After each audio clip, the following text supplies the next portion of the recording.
नाज़रीन, breaking news है असां शेयर कंदासीं। खैरपुर में सकाफ़ती ॾियार जे हवाले सां रेढ़ा मज़दूर यूनियन पारां ॾिया ॿारे रैली कढी वई। शहदाद कोट में SUP पारां सिंध जे नक्शे आॾो गुल ऐं मेणबतियूं ॿारे भेटा पेश कई वई, झुमरियूं हई वयूं।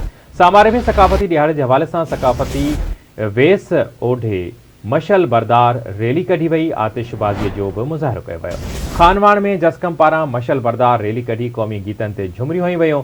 मेड़ में भी शायरनि, सुघड़नि, सहाफ़िन समेत सियासी समाजी धुरियुनि पारां मेणबतियूं ॿारियूं वयूं। ठारू शाह में आवाज़ TV जे सॾ ते सकाफ़ती ॾियार जे हवाले सां मशल बरदार रैली कढी वई। खैरपुर में सकाफ़ती ॾियार जे हवाले सां रेढ़ा मज़दूर यूनियन पारां ॾिया ॿारे रैली कढी वई। शहदाद कोट में SUP पारां सिंध जे नक्शे आॾो गुल ऐं मेणबतियूं रखियूं वयूं, झुमरियूं हई वयूं।